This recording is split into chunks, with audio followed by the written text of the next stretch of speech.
What's up, everyone? This is Isaac with Hunger Smash Fitness, and I am here today with my block's strongest man and James Stanko. Ciao, homie.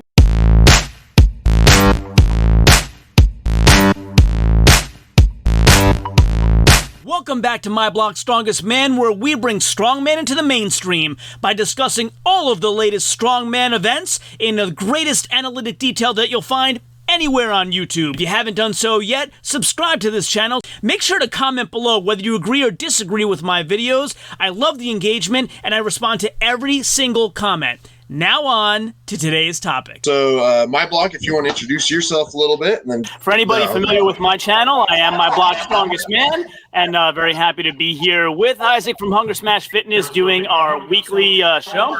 And yeah, James, so if you want to introduce yourself, just talk a little bit about who you are, what maybe some of your accomplishments are, and then we can go through some of your stuff a little bit later as well. Right on. Yeah, thanks, guys. I'm James Stanko. I am a full-time trainer, strength and conditioning coach. So, my goal is to train athletes and young kids coming up in developmental sports, field sports, cheerleading and gymnastics, and obviously the sport of strongman, which is a big part of why we're here today talking. And then I coach clients that just want to be fit and really remind them that they got to find their competitive edge, figure out that way that they can train like athletes so that they're once again in the best shape of their lives. Strongman is my current hobby thing I'm competitive in.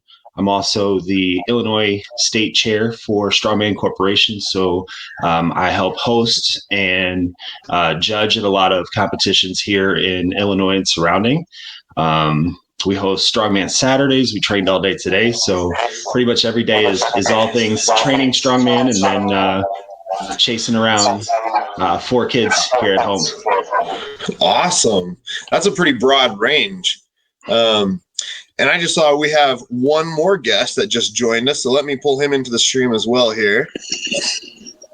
Hey, Josh. So how we doing, guys? How are you? We were just doing some intros, so great timing. Go ahead and introduce yourself as well. Oh, I'm Josh Hillen. I'm based out of Indiana, trained at Christina Bangman's gym. Actually just brought her on as a coach. Amateur title only, but I'm still proud of it nonetheless. Indiana's strongest man, 2 years running. Nice. One was under the 220 class, and then the open. I just decided, even though I think I weighed I think it was 255 for the contest right around there. I just said, hey, I'm going open super heavyweight. And ended up getting that done too. Yeah. So wow. Now that's the direction I'm going. Yeah. Sweet. So you said, 2 years running Illinois strongest man? Indiana. No, see, I can't beat Mr. Stanko there. I won't go into Illinois. That's right. I get all those high states mixed up. Yeah. So, Josh, you and Mr. Stanko have a little bit of a history, you told me. You want to elaborate on that a little bit? Oh, yeah. My second contest coming back was Illinois strongest man. I just leapt in the 231 class. That was when I was kind of just hitting my stride and said, hey, I like that show. I had some events I'd never done before, and they had a fire truck pool, so I was pretty motivated to do that. Turned out to be too hot. Fire department had to keep the truck. But he was actually helping out at that contest. It was at his gym. He conducted my weigh-in and everything. And then we get to the contest, and, I'm greener than green. And just we get to the yoke event. I was talking to a lot of competitors help me out, but we get to the yoke pool. So we didn't do a fire truck pool. I think we had to do a 700-pound yoke drag. They put us in the harness. We had to bear crawl. Let me try about blacked out on that one. I was talking to him about how to put the harness on, and he kind of taught me the mechanics of why you wear a harness a certain way and why the way I was going to put it on was not going to work. So, yeah, that was my intro to him. And I've been following him ever since. I don't know if he said it in his intro. I apologize, I wasn't listening. But, you put the raccoon mask on him. Kind of looks like Mr. Incredible, doesn't he? I can see it. Yeah, a little bit. Yeah, that's the only reason I got into the costume. Yeah. Well, that's awesome. James, for the uninitiated among us, what is the right way to put on a harness? Yeah, so you want to get strapped in. You don't want to be too tight around your belly, and you want to make sure you get it nice and snug over the shoulder so that it pulls down nice on the traps. I mean, you can see Josh; he's got some huge traps. Even coming in second show at 231, he was a big guy, destined for super heavies.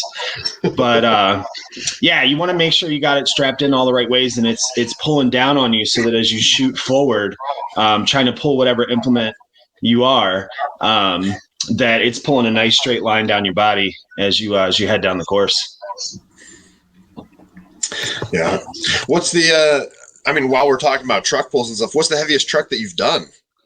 Both of you, I guess. The heaviest truck I've done, it was a 52,000 pound fire tanker truck. So it's one of those fire trucks that the back of it has a giant water tank, and it was full of water. And every time you hit a dip in the concrete, the water would just slush back and forth. It was wild. Nice. It was really cool. For me, honestly, it was so long ago. I've only done it once, and that was when I was first thinking about doing strongman. It was when I was still in the Marine Corps in North Carolina, and that was like 2011 time frame. And it was one of those large tow trucks that they use to tow semis. Yeah, bigger vehicles. And they deflated the tires a little bit. I'm not sure how heavy it was, but it was hard enough back then. I think I only weighed about 185 pounds back then. So, yeah. Man. I mean, I've pushed a lot of, cars out of, stoplights or whatever because they've stalled out and all that sort of stuff. And then I've done I was supposed to do 2 competitions last year, and then I did one the year before that, but both the ones last year got canceled. But the one that I did, they had a box truck that they filled up with tires, and so it was I can't remember how much. I want to say it was like 18,000 pounds total or something like that. It wasn't super heavy or anything, and all 4 of us in the novice class got it within less than a second of each other. So there was like 0.2 seconds between all 4 or 5 of us, I think. And I was like, well, how does that, like, we all, it was light enough where basically we all just took off almost running with it once you get that momentum going. And then the split, like, I think the longest took like 21.1 and the shortest was like 20.4 or something like that. I was like, that's ridiculous. I think that's down to human error with the stopwatch at that point. That sounds like a warm-up truck. You guys are rolling. That's awesome. Yeah. I mean, speaking of that, like, I was just wondering, Brian Shaw has mentioned before kind of a law of thirds. So when you have an event, there should be a third of the competitors who should, be able to master it, a third of them who kind of can do it but struggling, and a third who can't do it at all. Whoever would like to go first, what do you guys think of that theory? Does that hold water? I'll take the lead here, if you don't mind. So I think with my limited experience in the sport, I think 100%, I think that's dead on for a well-run contest, perfectly picked weights. And I think that USS Nationals, the one that Chris Vaccio ran out in Columbus, was a perfect example of that. I was in the under 220 class for that, and that's exactly what happened. You had I think we had a lot of competitors at that contest. I want to say it was like almost 70 just in my weight class. But like you had 10 that could roll with those weights at that show, no problem. And it was clear as day who was kind of be on the podium or not. And then guys like me that were there, just middle of the pack, bouncing back and forth up there. I think the highest I was after the third event was like 15th. And then there were some guys that were zeroing every other event, just kind of there to learn how nationals runs and get the experience. And I have been at some shows or witnessed some shows where people go, 25 reps on a deadlift or 30 reps on a squat. And you're like, okay, that's when that's not really well run. But yeah, 100%. I think that theory is dead on. Yeah, I agree with that. We have, so when we set up contests, we usually have a couple athletes test drive all the weights when we set up the weight matrix for the implements. So we want to make sure that, some of our different weight class athletes can do pretty well in it. And we want to bump the weight up and challenge them a little bit more, because obviously you want to give them something to train for. But that's it. I mean, this sport is basically how strong are you and how fast can you move with oversized and really heavy implements. So that law of thirds makes complete sense. And to Josh's point, USS Nationals, I competed at that show as well, and there was close to 400 total athletes. It was a big show. It was wild. And kudos to Chris for pulling that thing off. It was amazing to watch all those people go through a contest in like 6 to 8 hours. That should have been like a 3-day show with all those people. But yeah, that's it. You want to have a few people do well, but not everybody is great at every event. And there are so many different variations of strongman events that you want to see some people shine and some people struggle. But it's always fun to watch. Yeah, I mean, speaking of events that you put on, James, you have one coming up pretty soon with a really great charity attached, I believe. You want to talk a little bit about that? Yeah, we do. So this is I'm kicking off my 4th year hosting contests here in Illinois, and we have the Pandemic Performance Show of Strength. It's our first Strongman Corporation show of the year. The next one that we'll do will be Illinois Strongest Man later on this year. But one of the things that we do is we always partner with a charity, whether it's going to be something local or something bigger. And in the last couple times, we've partnered with St. Jude. The gym that I train at, Train Fitness, we always do Ride for a Reason, and each year it usually runs right around the same time as our first strongman contest of the year. So opposed to charging like registration fees or spectator fees, there's an optional spectator fee where you just chip in and all that money goes straight to the St. Jude charity, so that kids that go in for cancer treatment to their hospitals don't have to foot that bill, because it's obviously a lot. So that's something that we've done really well with. I actually last year they did Pie the Promoter. So $5 whipped cream pies, and I was just taking them to the face while the rest of my team was setting up the next event. It was cool. It was fun to watch for the spectators and the athletes, and I had to withhold because I had athletes coming up and just nailing me with pies, and then I still had to judge them for 3 more events. Nice. Yeah, that sounds like fun. Well, let's get into the actual live stream here. So we have a couple different things we want to talk about. So best videos of the week that we put up. I guess I'll go with my videos first. So here's my channel. Let me see. Get this shared.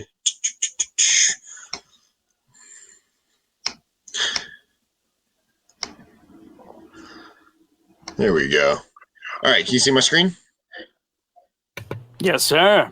That's right. Awesome. So I have been working on doing profiles for all the World Ultimate Strongman competitors for 2021.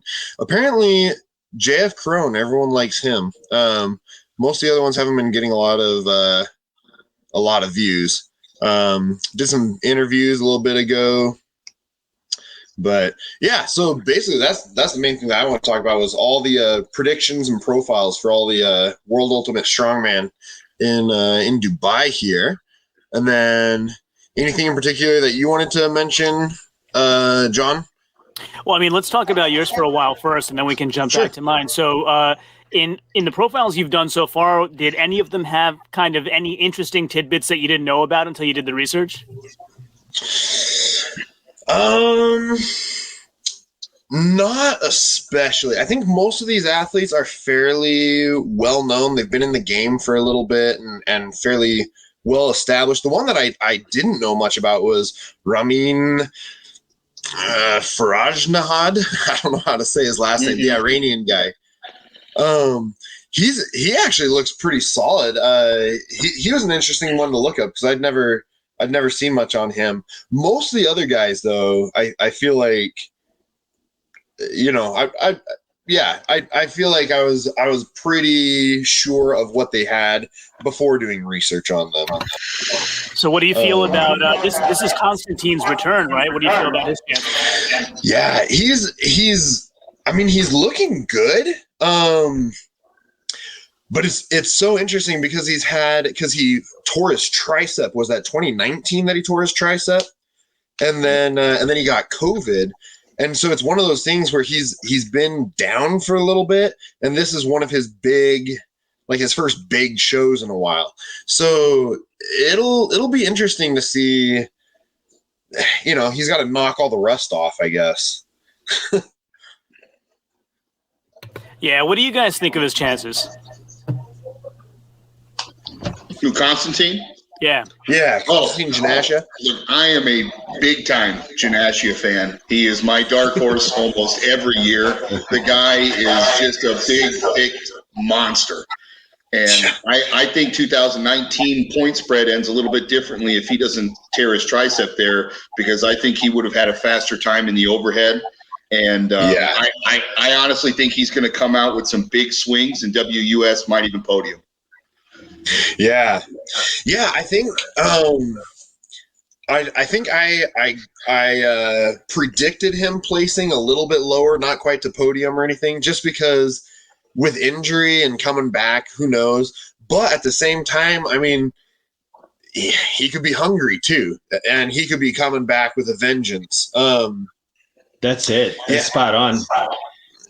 These guys, when you're injured, it often gives you time to go back and reflect on some of the other things that you didn't always have time to work on before in a training cycle. And like you said, he's coming back hungry, feeling like he's got a point to prove. And that's where you dial in execution on all your events and just make sure everything is structurally sound. So sometimes that time off is what these guys need, because they're doing a ton of competitions and traveling and constantly training. So it's a good opportunity.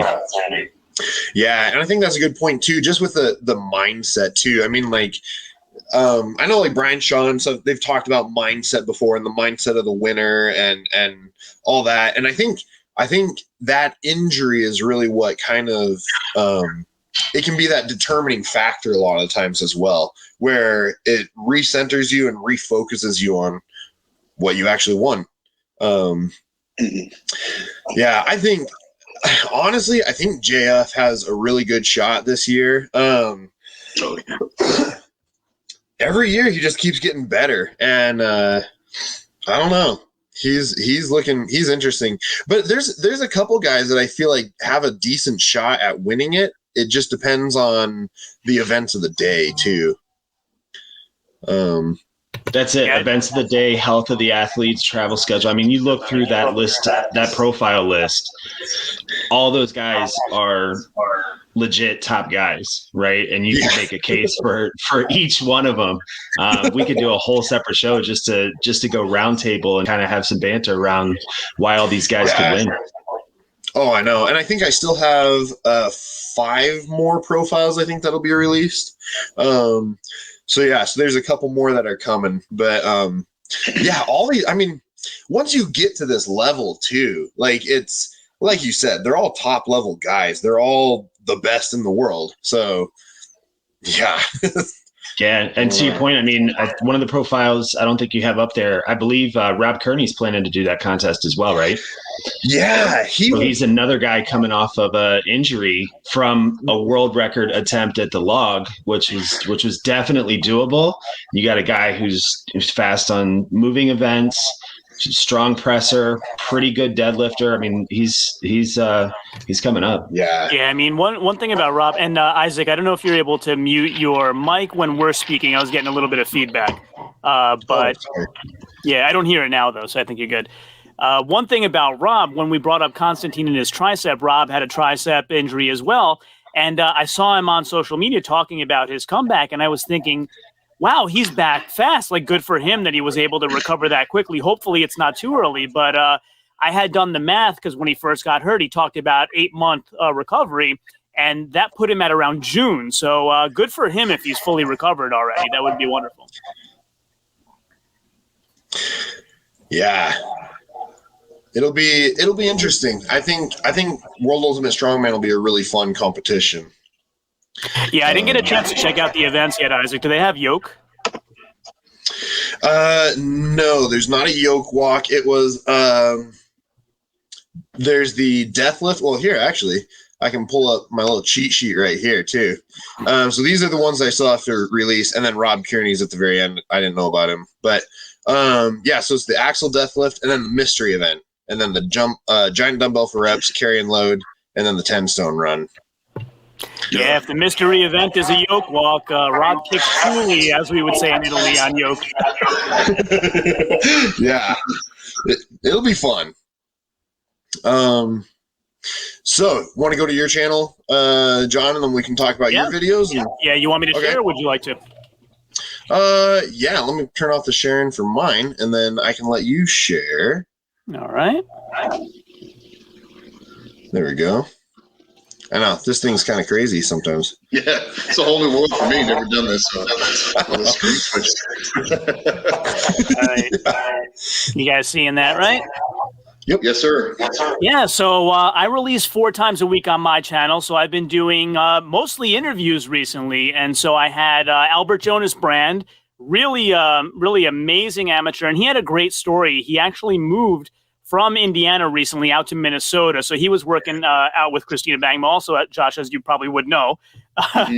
And so he moved out there. Christina's actually still virtually doing his programming for him, and he moved out to a small town and was kind of like, what am I going to do now? There's no strongman gyms anywhere around here.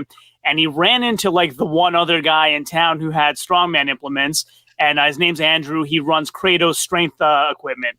And he's, a long time, like 30-year fabricator who's now getting into the strength equipment game.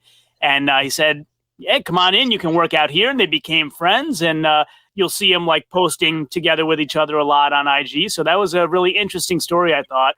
I got to be friends with Andrew through Albert, so that was pretty cool.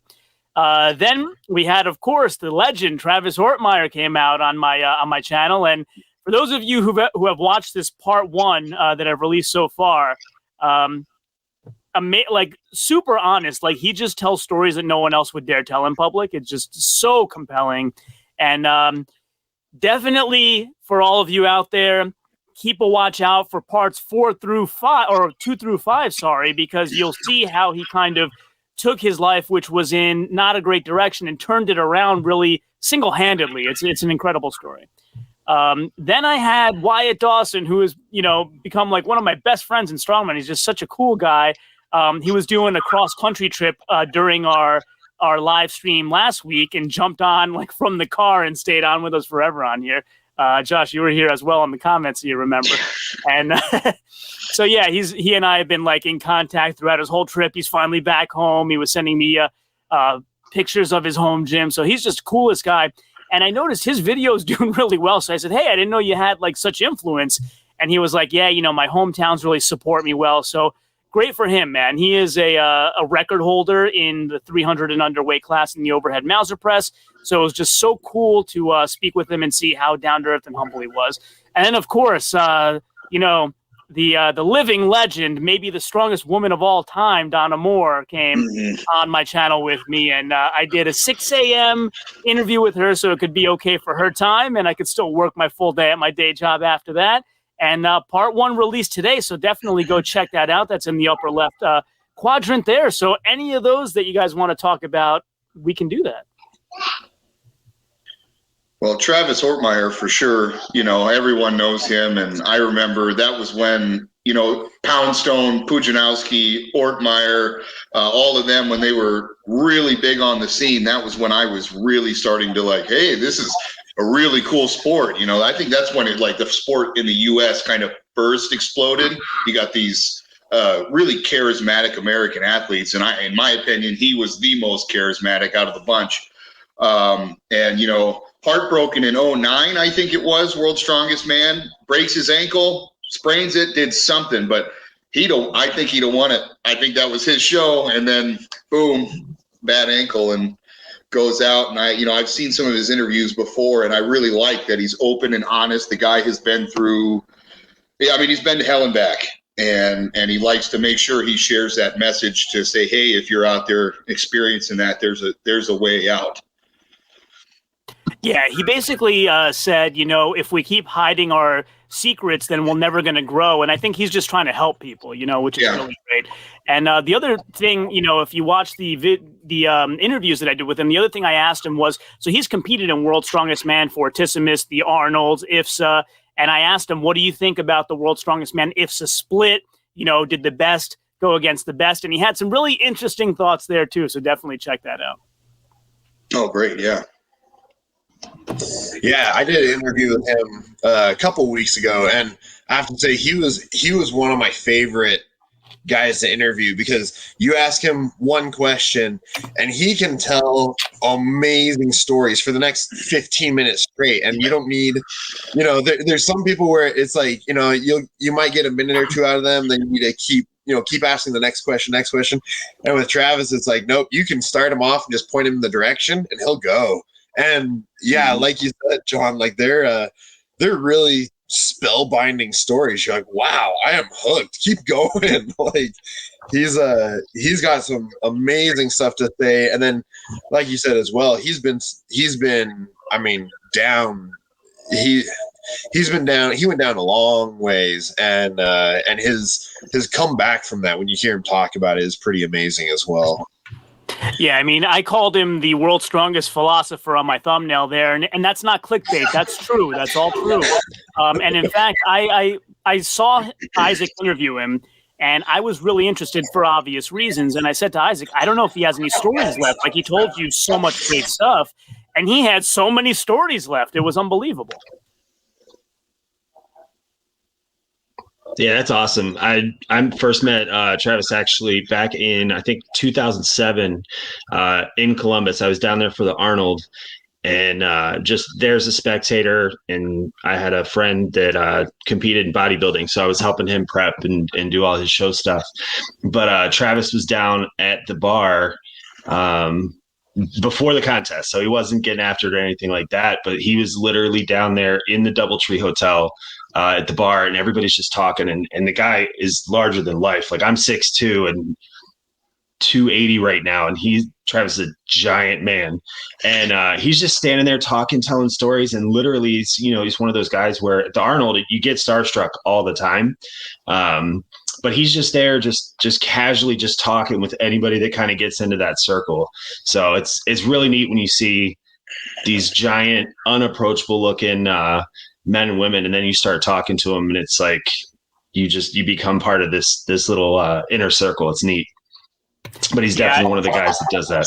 You'll notice that on my Donna Moore interview as well. Like, to me, she was larger than life, and then you talk to her, and she's just Donna with 2 kids, trying to she works for the National Healthcare Service, just trying to help people. It's a wonderful story when you really get to know people, of any walk of life. Yeah, and I got to say, guys, that's one of the cool things about what you guys are doing with so much content and interviews around people, because it's given everybody a chance to kind of see a little bit more, no pun intended, but, get to just really see some of those conversations. So I appreciate that. Yeah, I got plenty more coming. I'm actually booked out. I have videos scheduled 4 times a week out until April 10th right now. So a lot more coming. Yeah, if I could just key in there with James on that, that's something for sure. I think I've told you in comments and in private messaging, Hunger Smash Fitness. I didn't know about you until the live stream last week, but now I'm fully on board. You're trained too. I just, the sport should be growing. Everyone loves to watch this kind of stuff, and it takes the kind of work you guys are doing, putting these videos out, letting people know that they're up and comers. My favorite one is I'm personally close with Albert Brand. He's a friend of mine, pushed me really hard at Indiana last year. And it just to see like, oh, great, he gets an interview. Now people get to know who he is. And then if they see his name on a competitor's list, maybe that makes them want to jump on the contest. And then because of your videos, the sport grew one more person. And that's all it takes, right? One more person at a time. And then soon we got this huge following. And who knows, maybe we'll get 1 million viewers on these live streams. We'll all be famous. We'll put our faces on mugs. Hell yeah, man. Why not? Hell yeah. I mean, speaking of that, like, let's talk a couple degrees of separation, because we have you with Christina Bangma and Albert. And so I'm pretty sure I have convinced Wyatt Dawson to go sign up for Christina's competition, Savage Strength. Yeah, I saw that. Thanks a lot, by the way. Hello. Great. Well, that's awesome. Yeah, I was gonna say too, because you were mentioning just athletes larger than life and all that a little bit ago, James. And I got to meet Brian Shaw a while back, and I'm a little over 6'5", and I'm 300-ish pounds or so, and so generally I'm either the tallest or the largest person in the room. I'm evenly proportioned, so I don't look big, but I'm generally the largest person one way or the other in the room. But I got to meet Brian Shaw, and that's the first time where I was like, I feel like a midget. Like I am minuscule compared to this guy. Like he towers several inches over me, and then he's a good foot wider than me as well. And I was like, I've never felt tiny in my life. And that was the first time I actually felt tiny. Oh yeah. Well, I'm standing a giant, and I do mean giant. All right. They make a beanstalk to get up to my house. 5'7", fellas. What's up? How we doing? You don't get taller than this. You look at least 5'9" on Instagram. I appreciate that. That's all I do. Right on, brother. Yeah. Hey, listen, I got you by an inch. I'm 5'8", but then again, you said way back when you used to be 185. I'm 185 now, so there you go. Oh, yeah. Fair enough. All righty. Well, let's go. Actually, the next topic would be a great one. So best compliments or lifting advice from a strong man or strong woman. So since we have two strong men here, what would be your best advice for someone who wants to get into the sport? So if they've maybe done one competition or they're considering their first competition, what would you tell them? Maybe Josh first. Take lead here on James. Oh, okay. What's that? I was telling him to take lead. He's got so much more experience. I kind of want to hear what he has to say. All right on. All right. Well, so strongman is it's a tough sport, and I was actually introduced to it at first in 2006, and I wasn't as strong as I am now. It's kind of cool. With age comes strength. In my case, I've been fortunate. But this guy says, "Man, you should come out and do this." And strongman was very different back then. So there's a parking lot full of just old, weird-looking equipment, and a couple guys showing up to give it a try and getting hurt left and right. And I was like, I don't know about this right now. And then 8 years later, I got after it. Find a gym that's got great athletes. If they have like a strongman Saturday or strongman Sunday or whatever, and you're interested in it, just go out, see what it's all about. Have an open mind and just, be very smart about how you move, be aware of the people around you, because everything is big and heavy. But when you find a show that you want to do, get with a coach or trainer, get somebody that has some experience so they can help you at least just understand where to get started. And it could be as easy as talking to that crew on Saturday morning. But learn the events, if you have a way, test drive them, get a feel or figure out how to simulate them. There's so much stuff out there. Cale Beck has Starting Strongman, and just a wealth of information. So there's a lot of free info out there. There's a lot of paid info, but bring yourself up to speed on it. Second thing I would say is remember that you're doing this to have fun. I know a lot of men and women say they want to win worlds, or they want to get to the Arnold, or they want to get to the big show. It's awesome to have those aspirations, but know that not everybody's going to make 1 million followers this year on social media and $1 million in endorsements. Even the pro guys will tell you, I still have a full-time job. It's an expensive hobby, and it's just something that we love. So it's not something that you just kind of show up and do it. It takes a level of commitment. And I think those are some of the key things that people don't expect. It's all about like, they're expecting to hear about technique and things like that. Everybody's got a good spin on technique. You got to find out what works for you. But yeah, make sure you're hitting all the events and do them because they're fun. I mean, I've done crazy stuff. We've been setting up Hercules Hold at our gym. There's a contest coming up in Texas, and one of the guys on our team decided he wanted to do it. It's like fun events down in Texas, good reason to go. So the whole team decided to set up Hercules Hold and test drive some grip strength. And we've done it 3 out of 4 weeks now. It takes about 15 minutes to set up an event that you're standing for maybe 45 seconds. And then you got to break it all down. But, find the things that you really love, pick a lot of contests. We've been talking a lot about, how many shows should you do? How do you train specifically for one show if you want to do another show? The bottom line is that the top guys and girls, men and women, are doing, 10 plus shows a year, right? That's maybe a show a month. You're going to have some times where you're doing 2 shows back to back in a couple weeks. You think about like World Ultimate Strongman. I mean, when those guys were doing it and Thor won and went on that streak a couple years ago, I mean, he was competing a couple times a month and then doing travel and promotions and all those other things. So you really got to love it and be committed to it, but train to get stronger. Don't train to be stronger for just one event, because you're going to have to try and win 4 more if you want to win a show. And make sure you're doing things to have fun as well. It doesn't always have to be, I've got this event coming up, so I don't want to do something like I said, with the Hercules Hold, everybody got in and tried it, because we either hadn't done it before, or we hadn't done it for a long time. It's a great opportunity to constantly keep it fresh. So that's my probably unexpected advice about how to approach the sport. That's awesome advice. Yeah, for sure. So, Josh, what do you have for us? I'd say 2 things, but they kind of go hand in hand. And it's something that I wish I knew when I first started, like I said, back in my Marine Corps days. Throw your ego out the door and slow down. So my mistake was I come in, I'm, skin and bone compared to the guys that I'm training with.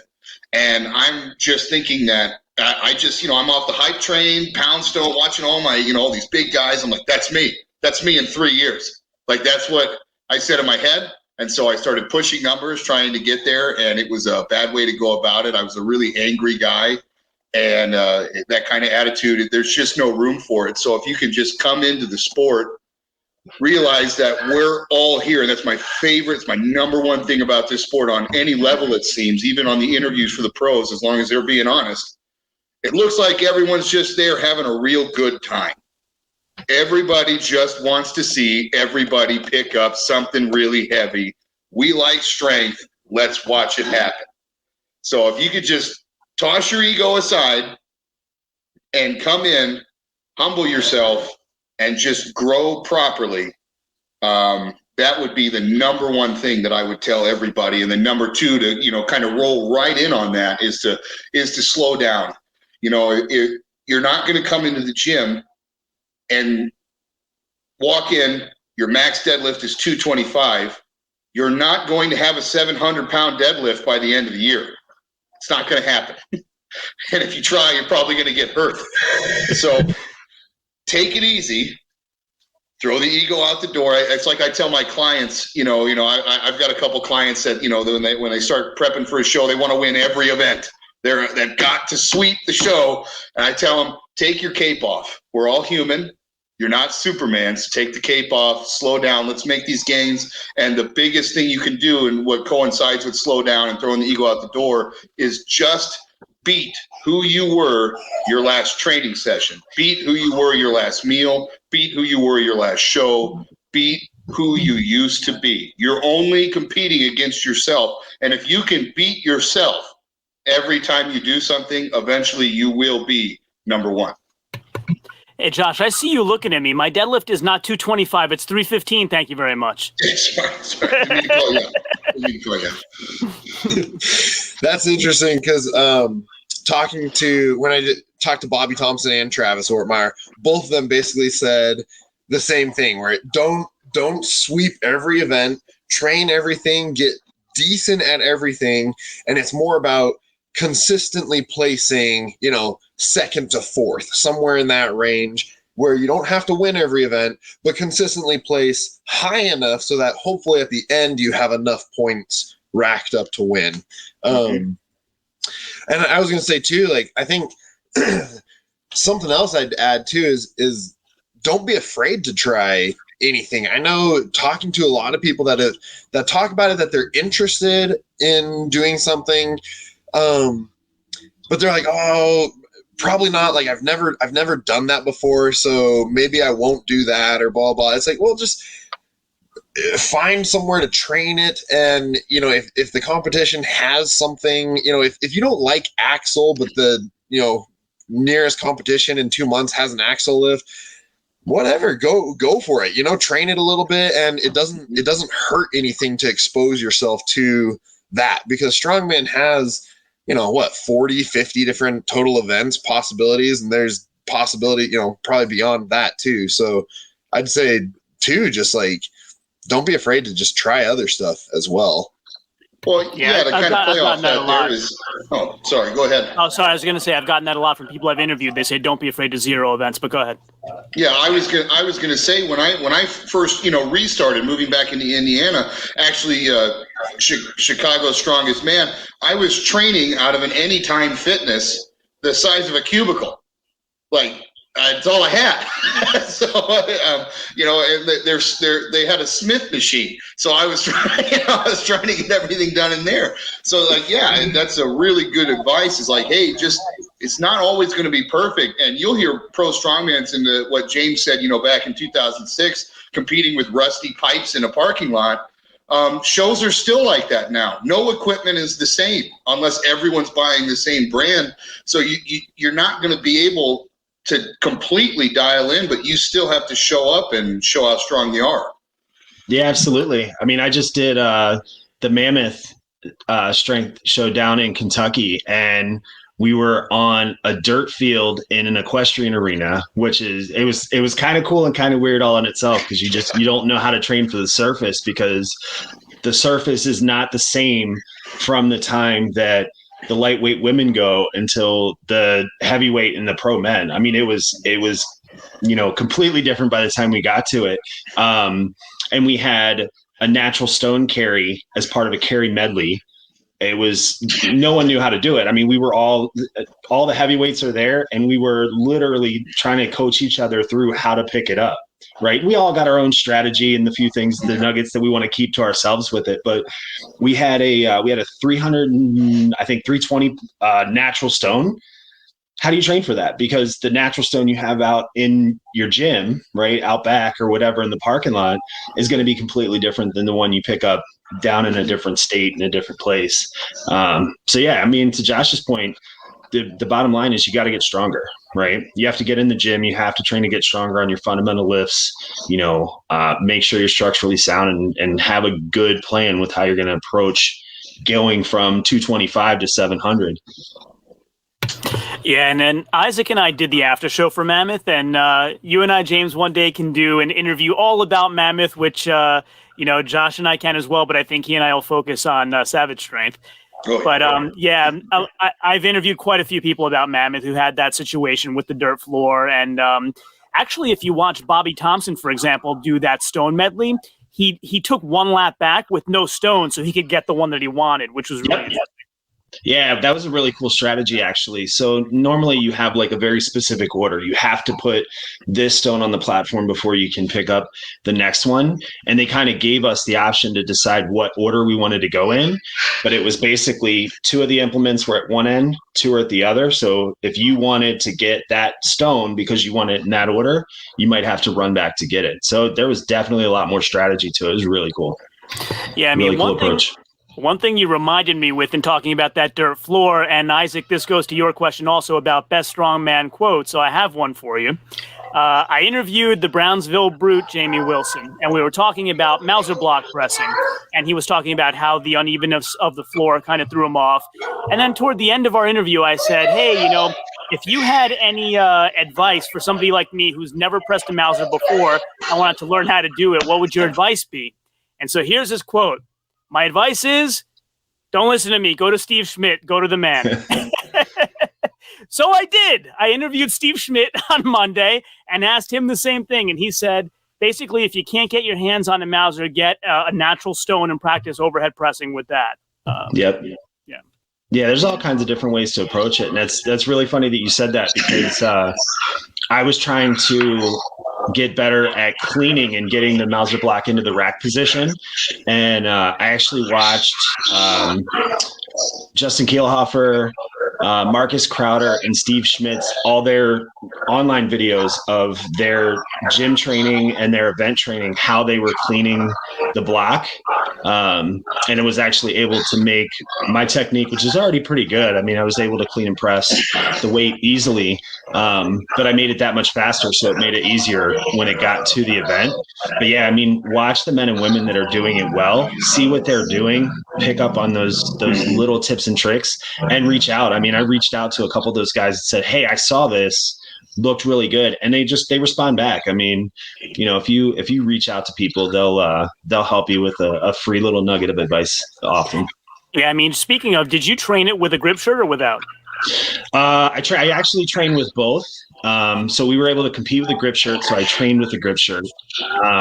But you know, you always want to train both ways. What happens if your shirt gets left at the hotel, or it rips on an event, or you know, something crazy happens and you don't have it?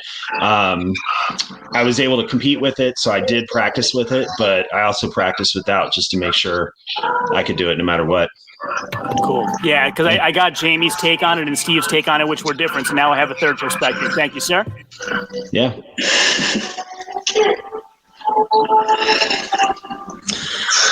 All righty. Good. Can we get on to what's going on with Strongman news? Sounds like there's someone that's getting a bit of feedback in here as well. I'm muted, so it's not me. I'll have to start muting myself then, just to make sure it ain't me. Okay. All right. Well, let's start discussing what's cool in Strongman news. So we actually have quite a bit to go through today, so that's kind of exciting. Should we take James's post first? Yeah, we can do that. Let me pull this up right here. We'll see. There we go. Okay, so let's go. Here we go. So let's go through James' stuff. Is there any video in particular that you want to start with, James? Let's go with the Hercules Hold. So the one bottom middle. Okay. Yeah, so if you want to just talk us through that a little bit. Yeah, so Hercules Hold is a grip event. It's, as you can see, if you got enough equipment laying around, you can replicate it at the gym. But basically, you load up a bunch of weight on either side, and the grip strength is basically it's pulling you apart from the center. So you want to get grounded and not let it pull you around and get light on your feet. Really dig your feet into the ground and hold on as long as you can. We set this up. We had two matching logs. We had two equal posts on the sides. Landmines for our bases. We had wood blocks underneath so that the landmine bases weren't spinning around. It was a crazy setup. And then we've tried it with different handles. So like regular handles, similar to what they do at Giants Live. We used the Rogue mini globes, and then we were using actually rock climbing grips to just work different approaches to hold on. I was gonna say, have you tried it with like a rolling thunder or anything like that, where it just adds that extra level of miserable? Oh yeah, it's a whole nother level of awful. Anytime rolling thunder gets attached to any implement ever, yeah, that one's gonna give you. Yeah, it's gonna give you trouble and make that weight feel a lot heavier. Oh man. Yeah, it's funny. I learned about Rolling Thunder not through Strongman, but through Devin Larrett in arm wrestling. Okay. Yeah, those guys use that all the time for training. Awesome. Let's I was gonna say, is that a Rolling Thunder there? But no, that is the Anvil. So the Rogue Anvil was one of the record breaker competitions last year. And Kelly Jones on our team was like, hey, I brought this in since we're doing all this grip stuff. Let's do this. So that's actually, I think it was 165, which was the qualifying weight just to qualify for record breakers last year. And so we actually just loaded it up to give it a try. And instead of doing a loading pin with straight weights, we used kettlebells so that it would kind of change the dynamic of picking it up. Like we were talking about earlier with Mammoth, just different surfaces, changing the implements up slightly to try and to work the different picks. That thing is evil, the Anvil. Yeah, it's tough. Doing it with the kettlebells is interesting because they're gonna swing around. They're gonna they can separate. So your lines of pull are gonna be shifting the whole time as well. Whereas if you have just the weight plates on the bottom, it's gonna be directly below more. It's gonna be a lot pretty more straight stable. and pretty balanced. Yeah, we were literally just trying different ways to make it harder. Yeah, that's a cool little addition. I like that. Right on. And then Isaac, can you hit that top left one? This one here? Yeah, so I found this one really interesting. This is why I reached out to James in the first place, because typically we see lifting activities, and this one was more of a recovery status type activity, right, James? So I wanted you to walk through, maybe what injury led up to this and kind of what you were trying to gauge about your body here. Yeah, so I don't know what happened exactly. I'm constantly messing around in the gym, and I'm also demonstrating movements for my clients as I'm training. So on a given day, I'll have my workout, which can be, 90 minutes to 2 hours of strongman implements, and then just a standard, training protocol. But I also do a lot of plyometrics and balance and agility stuff. Me weighing 285 actually earlier this week when I did this video. I have been recovering from what we didn't do an MRI on, but it was diagnosed as potentially meniscus tear, and it happened a few weeks before Mammoth. So I was walking around. I couldn't get full extension of my knee, so I couldn't straighten out my leg all the way. Which is why if you look at my last couple things in my grid, it's me doing split squats, me standing there just hitting a quad shot, and then getting into the plyometrics. So the speed skater is one of the movements I have a lot of my athletes do, just because in field sports, you're not moving straight forward and backward. You're changing directions all the time. And for the last 6 weeks, I have not been able to do this. I was basically just barely making sure I could train for Mammoth specifically, and just get through the events and do it obviously on that equestrian dirt surface that we were talking about. In my progression the last few weeks, I was doing this movement, single leg lunge, and then I was doing it side to side without the jump. And this week, I stepped it up a little bit. Was actually able to get to this progression where I could, take 285 6 feet across the floor and fly around a little bit. Nice. Very cool. Very cool. That's impressive. That's interesting. I've had meniscus tears on both my knees, and they both end up getting scoped out. And the recovery's not bad. It's just, but the tear, especially when the meniscus keeps getting caught in the joint, and you'll be going along feeling decent enough, and all of a sudden it gets caught, and it's just a jolt of pain up your leg. And it's a lot of fun. Yeah, all five events at the day of Mammoth was basically like that. It was just making sure that I could stay upright and move through the events, and then get back to my seat in between to recover. It was tough, but I do this proactively. So this is what a lot of my training looks like. I do stretching and foam rolling, and I've got all the mobility tools and stuff like that. But That's is that a rehab or is that? That I think is how my mindset approaches the sport of strongman. Don't be afraid to try anything. So that was like a Throwback Thursday post. My buddies were talking about crazy things that we did in college, and my buddies at that house, we took all the doors off and went sledding on the doors, and they tried to take the doors down the stairs and it didn't work. So we were just taking headers, man. We were just nosediving down the stairs. And then my buddy Mike was like, well, let me stand on your back and we'll surf down. So that was the night we invented stair surfing. That would be very different if it was Eddie Hall when he won Worlds standing on your back, because you'd be a lot flatter, I think, afterwards. I don't think I would go very fast down the stairs, that's for sure. But I'm not saying I wouldn't try it either. Yeah, there you go. And I'll blow the surprise for anybody who hasn't seen my BMI video. Eddie was 54.1. Oof. Yeah, he was big. That's well, and I can understand why he wanted to stop and drop all that weight, because he wasn't built to be that big. Most humans aren't. Yeah, I mean, that's true. I've gone in the 5 years I've been competing. I've competed as low as 265, and at the Arnold last year in 2020, I was 324 pounds, and still able to do cardio. I'm still able to do a backflip. I can still do a standing back tuck. I was a cheerleader before I was a strongman, and that was one of my goals, is every year, no matter what size I am, I want to still be able to do that. And my oldest daughter now, she's cheering in high school. So I taught her how to do it. And she's like, yeah, we got to get in the gym. We got to go tumble. And I'm like, all right, so we're doing this. That's awesome. That makes sense. Every guy I've ever known that was a cheerleader was strong as hell. Oh, yeah. We're the strongest guys in the gym and the smartest guys in the gym, too. Yeah.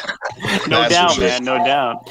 So Isaac, God bless him, gets on a roll sometimes and forgets to promote us. So let me jump in and do that. Everybody who's watching, who has not yet subscribed to Hunger Smash Fitness on YouTube, definitely go do that right now. He is also Hunger Smash Fitness on Instagram. Go to my channel, My Blog Strongest Man. On Instagram, I am My Blog Strongest, because those guys wouldn't give me 3 extra characters. Definitely go subscribe to both of us now. Like this live stream and tune in every week. We alternate. So next week we'll be back on my channel, and then the week after that back over here. So just wanted to take a few seconds to shout us out. Isaac, you do a great job. You deserve it. Thanks, John. Yeah, I keep forgetting, but yeah, I wanted to have you talk about this as well. Is I hate overhead press. I think part of it is I'm 6'5" with like a 7'2" wingspan or something. I have ridiculously long arms, which I've discovered works well for deadlift and stones. But for bench press and overhead press and stuff like that, it's miserable. So any tips that you have for some strict press, or kind of a push press, strict press? Yeah, so overhead pressing is probably my favorite, one of my favorites. I mean, you went through the list. There's like 60 different movements and then all kinds of variations. Overhead's my favorite, and I think it's the sport's favorite because it's usually the first event. You want to remember that even though it's an overhead movement and you're moving with your arms, it takes your entire body. So lots of leg drive, lots of core strength. And lots of technique. You'll see different men and women approaching it a different way. Some people strict press, some people push press. You even get like we were talking about Rob. So Rob, is going for a log record, doing a split jerk, an Olympic style move approach to a log press. But yeah, so my things with overhead pressing is make sure you don't just approach one implement. So you click through and you're looking at a couple different things. You can see I've done recently circus dumbbell, axle overhead, and log press. last week log was the first one that I approached it with. But make sure you're approaching all of the different variations of overhead pressing, just like you would with deadlifts, right? There's, different heights, and slightly different techniques, but super strong core, and make sure you can drive with your legs, because even though it looks like I'm pretty much strict pressing, there's a lot of quads and glutes put in work there. Mm-hmm. Yeah, everyone forgets the bottom half on a press. Click on that one on the blue mat if you would, if you don't mind. So that's my daughter, the top middle one. Yeah, just like my mouse froze. There we go. This one here? Yep. So that's my daughter, Skylar. They just started putting her tuck into the routine. So if you can imagine, she's less than half my size, but I can still do that too. You need to put up a video of you doing that. I would like that. Coming up this week. No. James, I got a big mouth. You put that video up, I will bring you students that you can coach on that. Bring it on. I've been teaching tumbling for close to 20 years now. Is that you? I got 2 words for you. Affiliate partnership. I like it. There you go. Well, awesome. Well, let's before we forget, let's get the charity event and the fundraiser for Steve mentioned as well. So, John, you sent me this. You want to talk about it a little bit? Yeah. So let's see. Which one is this one? Is this the Steve Ocean one or the other one? Let me see. This is the. Okay, so that's for Steve Ocean. This is the other one. Let's do Steve Ocean first, because James may be familiar with the situation since he was at Mammoth. Steve actually was injured at Mammoth, tore the tendons off of both his quads, and so this is just a really great cause that we wanted to bring up this week. This one was, brought to me by one of my buddies, one of my other strongman buddies, and we just wanted to call out this GoFundMe to try to help Steve with his medical expenses. He doesn't have coverage.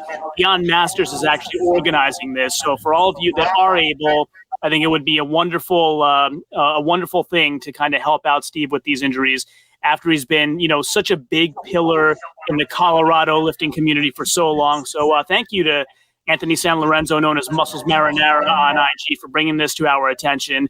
And, giving us the opportunity to show this on our platform and get folks to have a look and really help somebody who's given so much to the sport over the years. Yeah. Yeah. So if you're able to definitely help them out, that would be highly appreciated. Yeah. And then why don't we wait till the end for the other one, so we kind of, if we have more audience later, we can spread them out. Sure. So let's go. We wanted to talk about this one here. So what do you have to say about that, John? or James, I guess you can also comment on this as well. Is this incredible display of core strength. Yeah. What's that? Is this is it an effective training method for new strongmen, or would you say this is more of an experienced level event? So this is definitely experience level. Looks a little more like my stair surfing than something you're going to see at Mammoth next year. But JT's, one of the things he's known for is he picks anything that's super obscure and he's like, I'll try that. Yeah. Not just a big guy and a pretty face, but obviously a very good amount of core strength, as well as the strength and stability to be able to not chop his head off in the middle of that attempt. Which I should say to everyone at home, please do not try this ever, unless there's. Well, unless you're JT, basically. Yeah, if you go to his stuff, he's got him pulling his BMW with his teeth. He's constantly doing wild stuff and just pushing the envelope, it's really cool to see. And I got to meet him at Unspeakable Strength last October, another Chris Vaccio show, and he was competing there. And I got to tell you, number one, humility, right? He's one of the humblest guys you're going to meet, and he gets a lot of hate for these lifts. If you go look at pages that'll post, like especially this one, this is one that I remember when he first started doing this, everyone started making fun of him and how dangerous it was and everything like that. And it's just, and to me, that's what really speaks about exactly just how strong he really is. Because I bet you there's some best squatters in the world that aren't going to balance a bar in the middle of their feet and try to achieve this. And the things he does, like he said, it's really funny. If JT bites onto something, he can probably move it. I'd love to see him see if he can hold a small plane from taking off almost. The stuff that he can lift just with his mouth is incredible. Well, I was going to say too, the amount of ankle stability and control you'd have to have, well, and also just range of motion throughout this movement, so that you don't dump the weight either onto your face or the other direction. But he posts a lot of really fun stuff. I see him posting stuff like that all the time on Facebook as well, and so that's why I kind of came across this one, and I said this is a good one to kind of look at, because he one-upped Isaac. Isaac did something with a what was the hammer that you did? The sledgehammer? I have this. Well, here. So he won. Isaac did a demonstration with a hammer, and then JT had to one up him and do it while he's doing core work between two chairs. Yeah. So there you go. I was gonna say it's a 10-pound sledge that I built when I was in the Navy. Used to grab it here and then tilt it out to the side and bring it back up and point it down and bring it back up.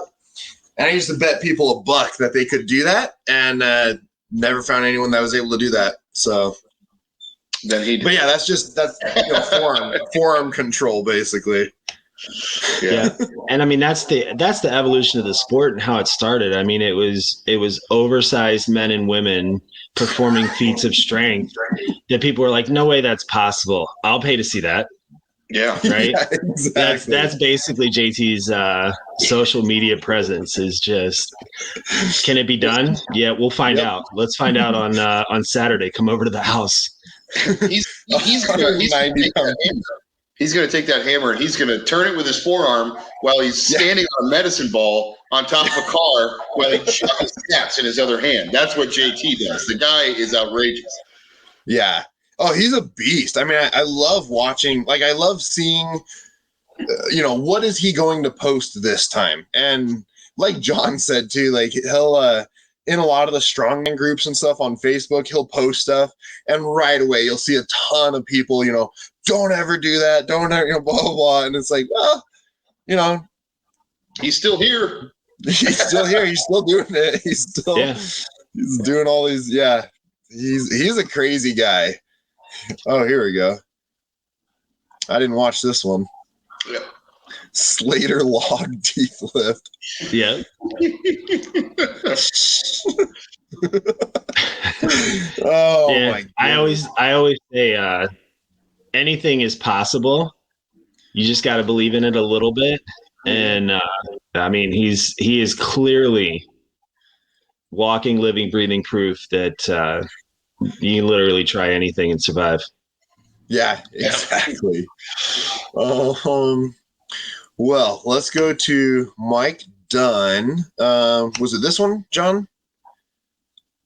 Yeah, so we kind of talked about this topic a little bit before, but basically his post is about kind of not doing well at his first competition and, how the experience was great for him anyway. And I kind of just wanted everybody to elaborate a little bit on how, it's worth it to try, even if you're not going to win your first competition, to kind of get that experience and just the feeling of overcoming an obstacle you think maybe you couldn't have. Yeah. That's spot on. You're not gonna win every event. You're not gonna win every show. I don't think anybody in the sport is undefeated.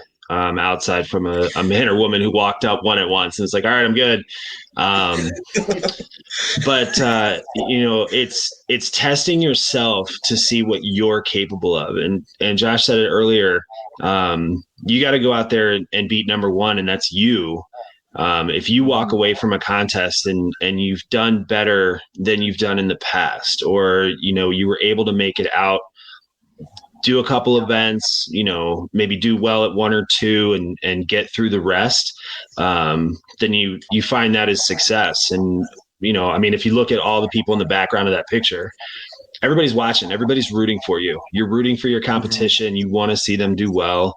I actually got into judging and promoting because I like to sit and watch the show. And as a judge, I literally get to watch every athlete attempt. And you ask guys and girls that have done my shows, I'm literally yelling at them and coaching them when I'm supposed to be their judge and just, they're counting reps and giving them up down commands.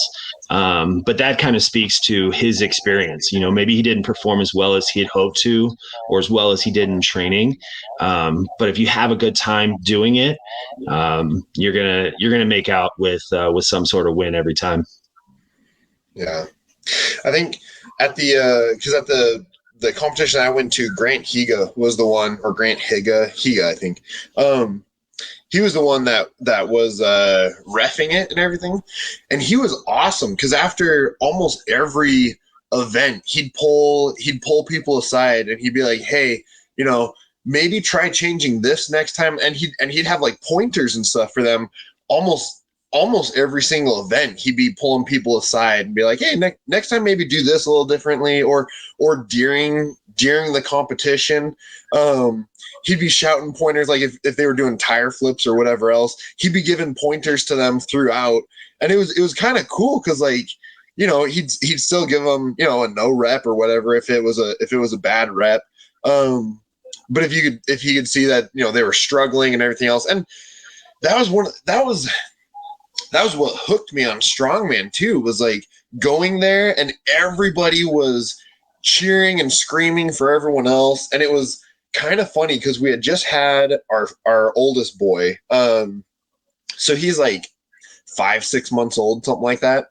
And so like we'd go out and compete, and then you have all these like 300-pound, sweaty dudes, and as soon as they're done with their event, they come back, "Can I hold the baby? Can I blah, blah." And I was like, oh man, like everyone's just having a blast and like just, helping each other. And it was a ton of fun. I highly recommend it. If you're on the fence about going and doing a competition, just do it. Like it was well worth the experience. Try anything at least once, right? That's right. Yeah, exactly. Well, within reason. There are some things you should never try, but strongman related, yes. Even coming in last too, you beat the guy that didn't show up. Yeah.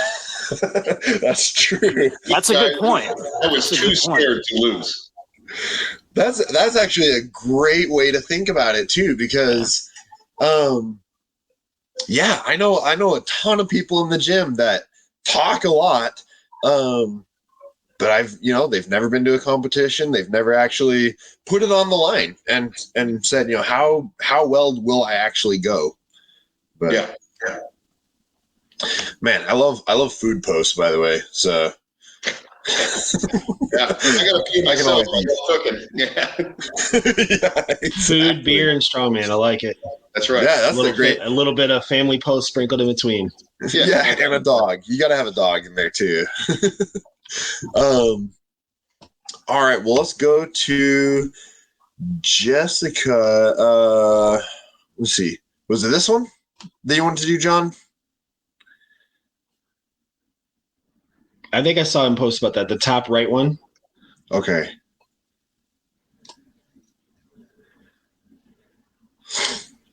John, did you have something that you wanted to comment about this one, or? I did. Right back on time. Look at that. So this one I was wondering at the yeah, that right there. So it seems like Jessica is using a yoke in place of like a Hustafel or something, the way she's holding it. And my question to you guys was, have you ever seen that done before? Have you ever changed implements in that way because you didn't have one that was the correct one? Oh, absolutely. Yeah. I wasn't able to use a Conan's wheel, so I actually did the same thing. Front carrying a yoke because I couldn't train on a Conan's, but the one time they had it set up out back. So then, I mean, that's another thing with Strongman, it's kind of like, oh, I don't have outlet stones, but I have some sandbags. Holding something out front is holding something out front. And it may not be perfect, but you're still going to get a generalized training. And if that's what she's doing, is that what she said she's doing, training it for the Husafel? I don't think she said. I was making an assumption and just wanted to see if you guys would make the same assumption. Because this is actually an event that I've seen before in Tennessee, where they front carry the yoke, and then it looks like they loaded it with a sandbag over bar, just because Strongman. And just because Strongman. Yeah, it's a search carry. This is a great alternative for any kind of front carry. It's a very, very difficult lift to do. You talk about not being able to breathe. When you stand up with that yoke, it doesn't matter where you're holding it. If you're holding it out front like that, it sits right on your diaphragm. You're doing everything you can just to get it down the other end. Yeah. I know what John's training tomorrow now. Yeah, right. I've been really loving Circus lately. I just have a regular dumbbell, but I use fat grips, and I kind of ask everybody I can for tips. So Marcus Crowder gave me tips. Anthony San Lorenzo gave me some really good tips. Basically, like when you get it up on your shoulders, shifting your hips underneath, which I never would have thought of, but makes all the sense in the world. So yeah, I've been I don't know. I don't work out as consistently as I should because of the kids and whatnot, but I like to run out in the garage, and I like Circus when I work out. Circus and deadlift. Yeah. It's a fun event. Awesome.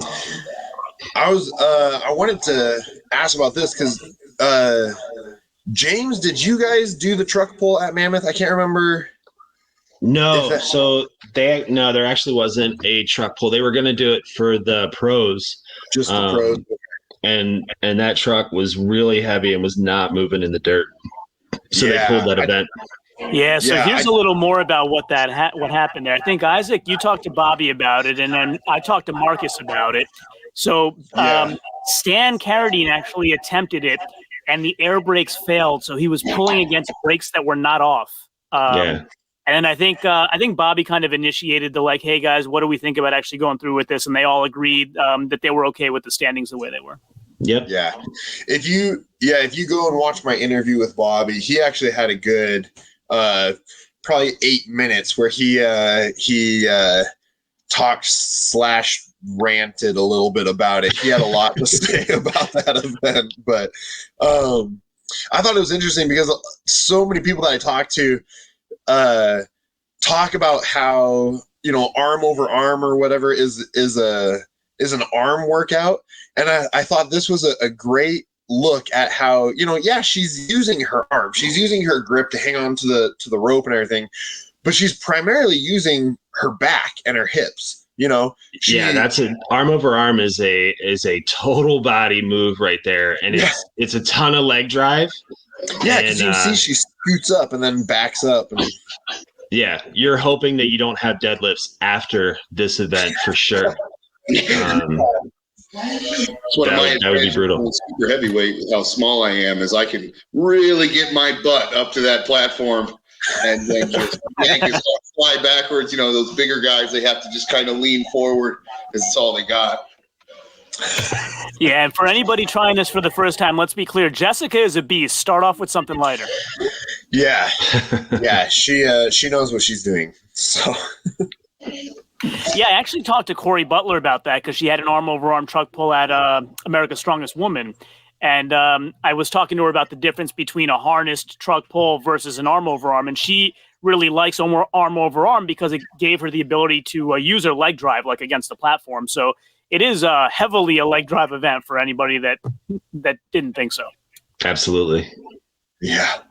So, and I also wanted to say for anyone watching, go through and follow all these people, check them out and like their stuff, support them. Absolutely. I mean, it's all the events are cool. Even the event that's your least favorite, there's still cool elements about it. And my favorite pages are strong men and strong women, because they're constantly it's constantly different content, and it looks cool. Yeah. And you learn something. Like I said, I was using some of the other guys' videos to try and figure out ways to tackle the Mauser block. So, it's definitely entertaining. You can definitely learn something, and all these people are doing it because they enjoy it. So you can get something good out of it. Yeah. Yeah, I mean, for anybody who wants to learn about Mauser, I've probably interviewed every Mauser record holder except for Justin Kielhofer recently had it before Steve beat it. So he's the only one I haven't had. I've had Jessica Fithin, I've had Gabby Bergholzer, I've had Wyatt Dawson, Steve Schmidt, I've had Jamie Wilson, every big Mauser block presser there is. So go check out my videos. Hey, I'll plug myself. Listen, if you want some storytelling, you got to get Paul Mauser on. That guy has got some stories. Oh, yeah. Absolutely. Will do. And by the way, we were talking about following everybody on Instagram. James is james.stanko, and Josh is farm_strength. Go follow them right now, or you're going to have to answer to my block strongest man. Thanks for the shout out. Yeah, appreciate that.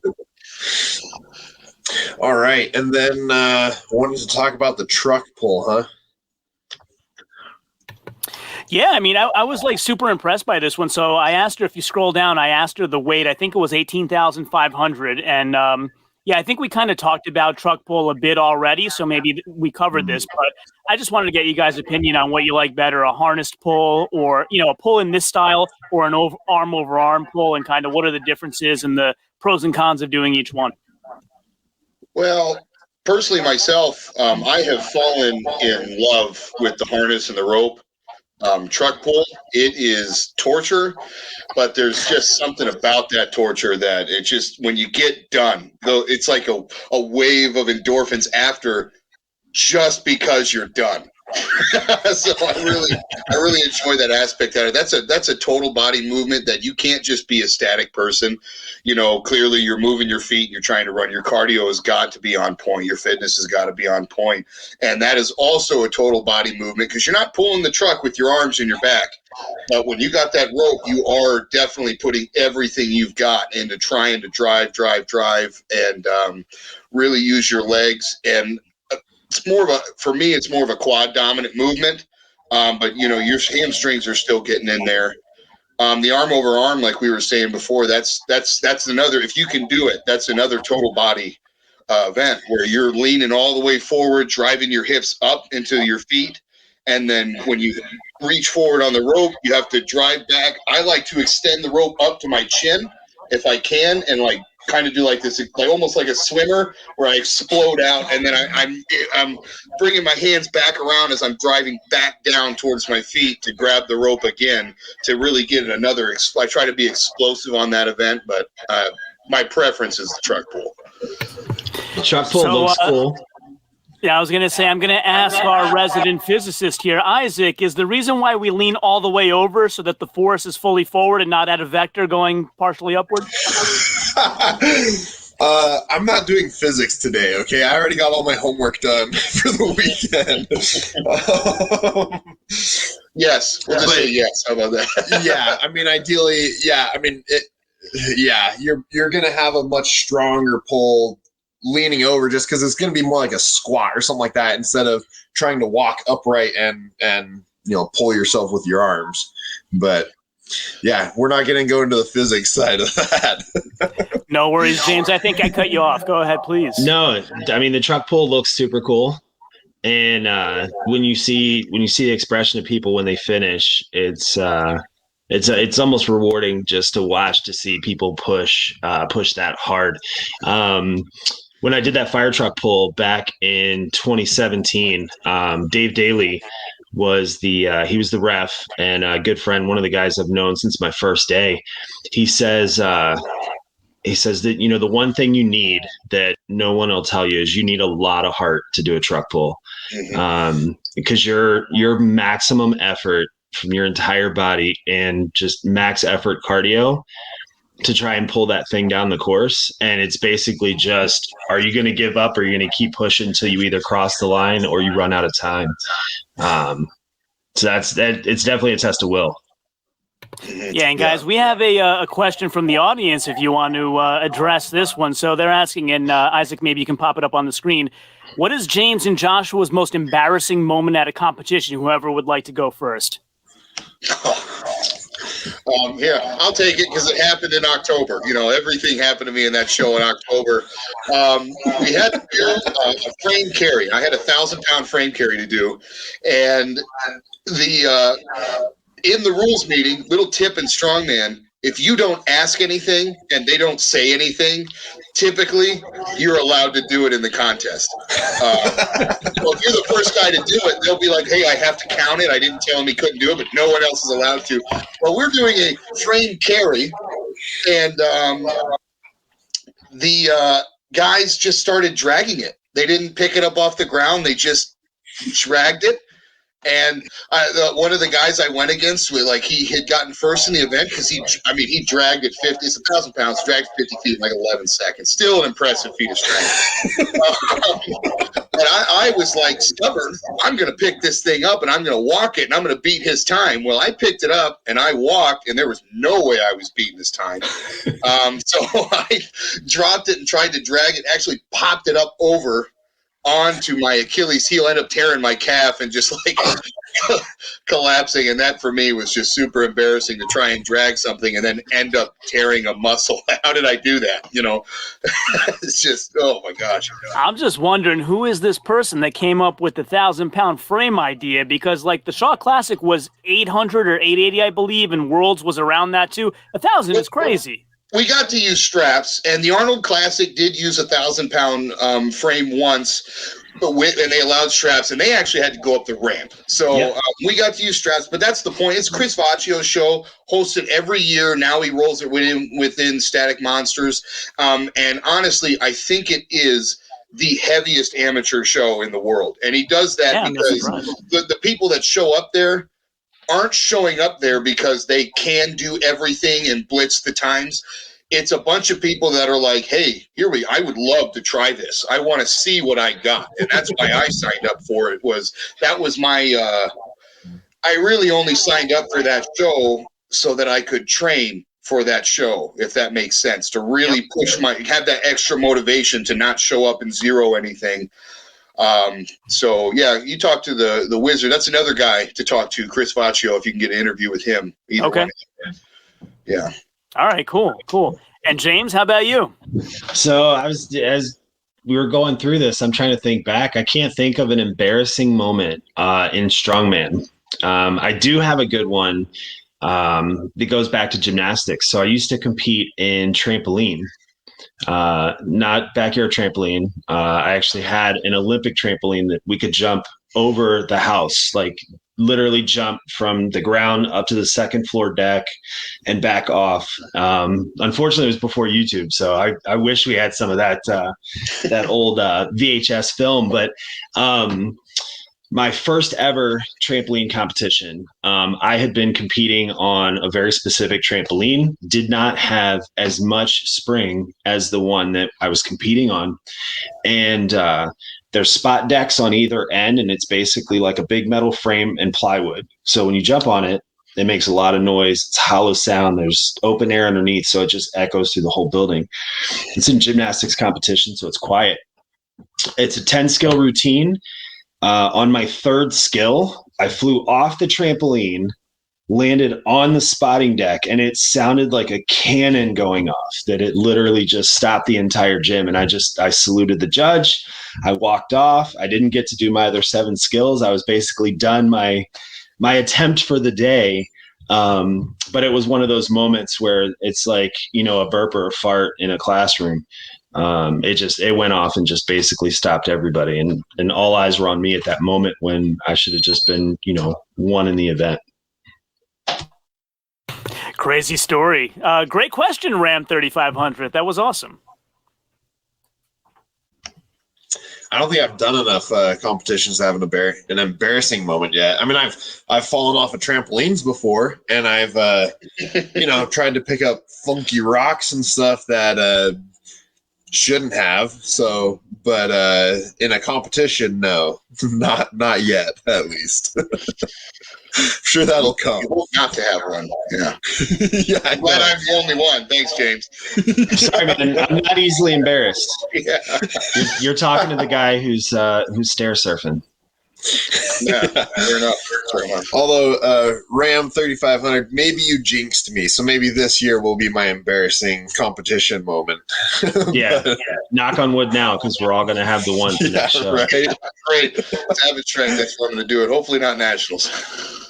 Yeah, right. Maybe, hopefully it's on live TV somewhere, so there's at least a couple people that see it. Yeah, but be perfect. So what do you say, Isaac? We do some upcoming events. Let Josh talk maybe about Savage Strength a little bit. Yeah, let's get that. Yeah, are you gonna pull it up? I am. Is this the real Albert Brand in the comments? Oh, great. Al, you want to come on screen with us? Give me a comment. I'll send you the link. Oh, and of course it's about my height. Okay. Yeah. So that's the March charity strongman event, right? No, May. So May Christina 22nd. Bangma's event in May. Yeah, we'll do the charity event at the end. Okay, so not this one? We can actually, let's do that one now, and then we'll move into that, Josh, if you're all right with it. Okay. Yeah, totally fine. Yeah, so this is Clint Darden's event. So Wyatt Dawson forwarded this over to me. And this is actually another great cause that we wanted to talk about today. So Clint has a local man in his community who was unfortunately stricken with cancer. And, I do have a rare form myself. So I really get tied to these sort of causes. And so he had a fire in his home. His son was in the home when the house was on fire. As far as I could tell here, he's all right, but was, bandaged up and badly damaged. So it's just a really heartwarming story where Clint is trying to do a strongman event to raise money where 100% of the proceeds are going to go to help this gentleman with everything that he's been through.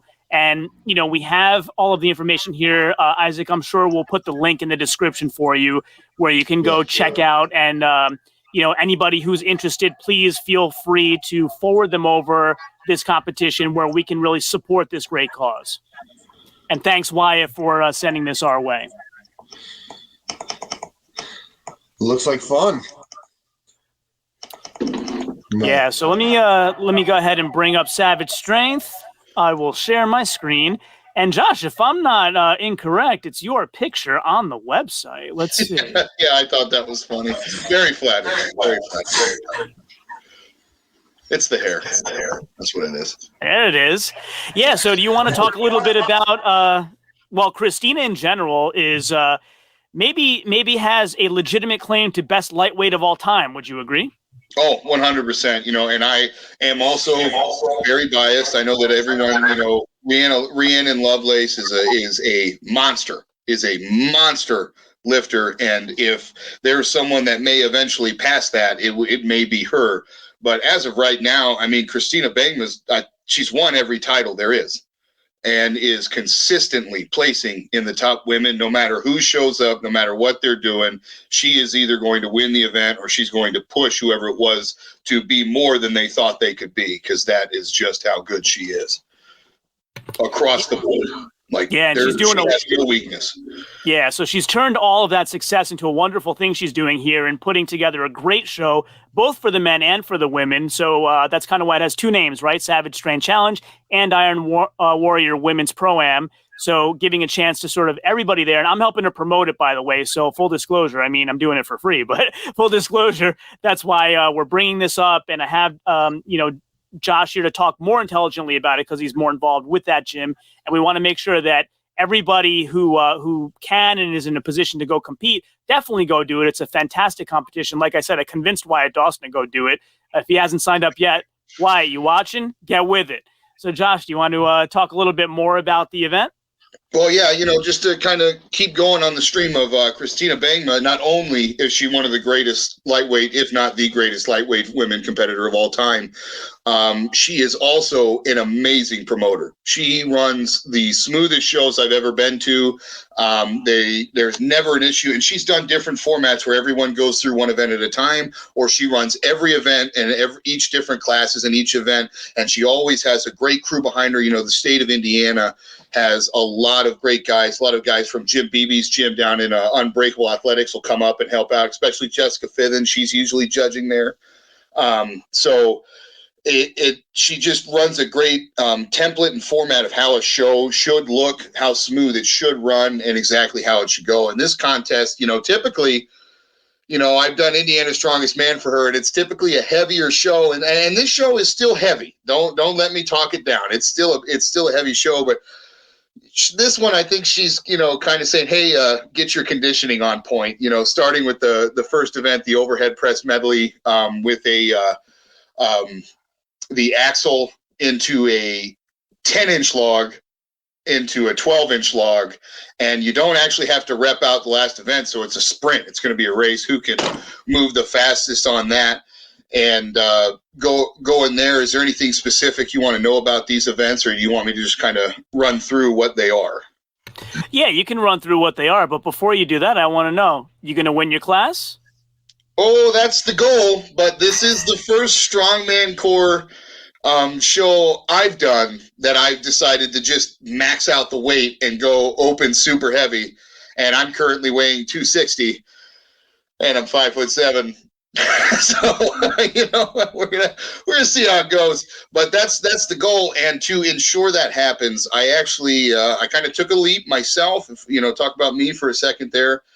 I actually literally just hired Christina Bangma to be my coach. I've never had a coach before. I've never trusted anyone with my programming. I'm pretty controlling in the way I like to do things, especially for me. I know what my body does. But now I'm to the point where my personal life and my client base is growing, that I said, hey, I need someone to think for me. And there's only one person I'll trust, and that's Christina Bangma. So with her at the helm, I think I could get a win, or at least really push the guy who does it. Yeah, that's I'm rooting for you, buddy, for sure. But yeah, why don't you run through the other events?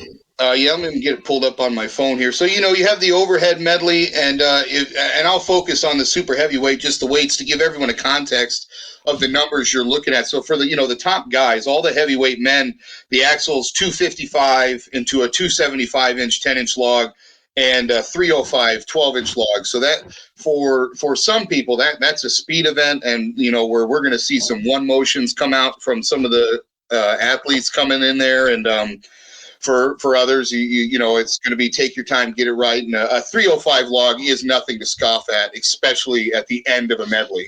So I don't want anyone to think I'm talking down about that. And then you roll, and the pro woman show is actually going to be doing a different, and this is my favorite thing about it, is that, you have the amateur show, you have the true amateur show, where all the novice and men are going to be, the novice women, the novice men, and all the open men classes. And then the Iron Warrior Women's Pro-Am, she stuck with it. The open amateur classes are going to be competing right alongside the pros and doing the exact events that the pros are doing. So if you're an amateur female athlete out there and you really want to know how you stack up against the best, this is the show to do it, because you don't get a leeway, you don't get an out, you are doing everything that they're doing, and they get to test them. Everyone's favorite overhead event, the max axle. Ugh, good for them. I'm glad it's them and not me.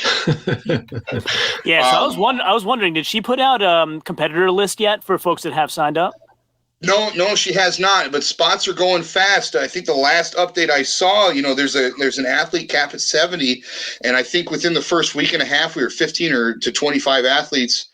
So if you're going to get signed up, now's the time to do it. Eventually, this is going to fill, and it's the show to be at. I mean, I don't know. 2021's been a funny year. A lot of these promoters are starting to try and get pros to come in, and this is the only pro woman show I know of.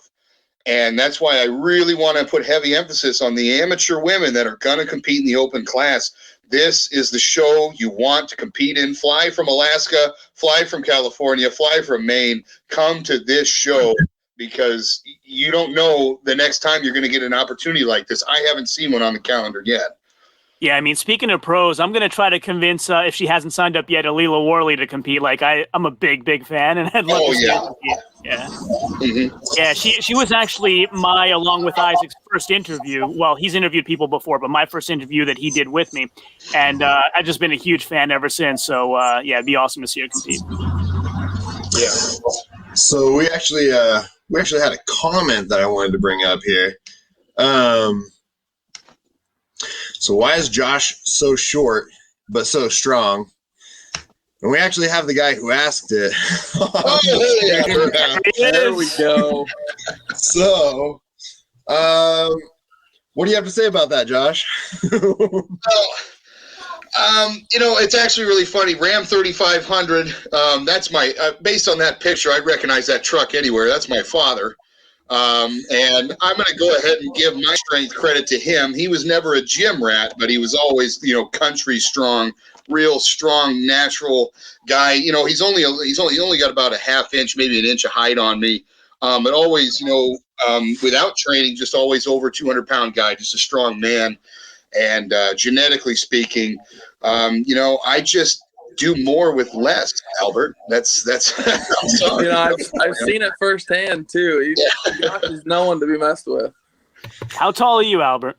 I'm 6'3". So last year, 2020, right before COVID, everything, Indiana's Strongest Man, Josh won that. I came in third. And then Bryce Johnson came in second. So we stood by Josh, and Josh literally, I think, came up to our hips. and Bryce is like, I don't know, 6'8", something like that. I mean, he makes me look tiny too. And He's a big boy. Josh is down there, right at the kneecaps. But he beat both of us, so. But he makes up for it with the beard. So, there's at least that going for him. I got to have something. All right, I got to go. Something. Yeah. I actually had Constantine Sutton on my channel recently, real up-and-comer, great guy to watch. And I asked him this question. So, Josh, I'll ask you, too. What's up with the power beard? How come so many strongmen are going that direction these days? Well, I give that credit actually not to strongman, but to my wife. When I met my wife, I was rocking the Hitler mustache, the in regs, Marine Corps mustache. And she actually told me that she's like, oh yeah, I like men with beards. And I was like, boom, as soon as I get out, there is no way, there is not going to be one man I'm going to allow be more attractive than me to my wife. So I have to top all beards. And so that here I am working on it one step at a time. Good answer. Yeah. Yeah, as long as I've known you've been sporting a good-looking beard. What's that? I said, as long as I've known you've been sporting a good-looking beard. In there. Oh, it was much shorter. That was years ago, right? I had long hair back then, too. Yeah, you did. Illinois Strongest Man, yeah. Yeah, absolutely. Still got the length, I just, rock it back here. So, Albert, what's going on with you these days? Official Atlas Stone tester or what? Yeah, right. Yeah, no, I'd love to. Yeah, I know. Andrew's, yeah, he's trying to make some big ones right now. So I'm excited to get those tested and see how they do. Yeah, he's making some good stuff. I love the logos that he does on them. Oh yeah, you got a hoodie coming in myself. Excited to see it. Yeah, they're freaking comfy hoodies too. Yeah, I might have one or two. Yeah, I was going to say, Albert, if you want to introduce yourself a little bit for people who don't know who you are, basically, who haven't watched my blog's videos on you yet. There you go. Yeah, I'm still fairly unknown. So, but no, Albert Brand, started Strongman about 2 years ago. Indiana Strongest Man was actually my first ever strongman show. Competed in the novice class. Just started going up from there. So yeah, it's been about 2 years since in the sport. Kind of some cool tidbits. As 2019, I actually was able to get invited to compete in OSG, so the official strongman games. I was there competing. That was a lot of fun being around some big guys. So no, it's I'll be at Savage in May as well. I'm competing against Josh, so it's gonna be a fun time. Great. Can't just let me have one. Yeah, as we mentioned earlier, that was Albert's old stomping ground, so he's kind of going back home, so to speak, to compete, right? That's right. Going back for the reunion. I moved up to Minnesota about 7 months ago. So my question is, if Christina's training you both, like, does she withhold secrets, give you Albert part of the good programming and Josh part of the good programming? How does that work? I didn't know she was training Josh until now, so I'm gonna have to tell her, hey, give me all the secrets. What are you doing to him? Better be the same. Damn! I let the cat out of the bag. Yeah, I just signed up with her yesterday, so I haven't seen a program yet. But I mean, she's known me the whole time. She's been my biggest influence and my biggest inspiration. So, and to speak on her with that, she won't. It'd be funny if she did, but she won't do that because the kind of person she is, I guarantee you, she'll tell both of us, if you don't, you just beat him. If you think you're worried about the way he's training, why don't you just get stronger than he is? Here's the program to do it. No, I agree. She's a phenomenal.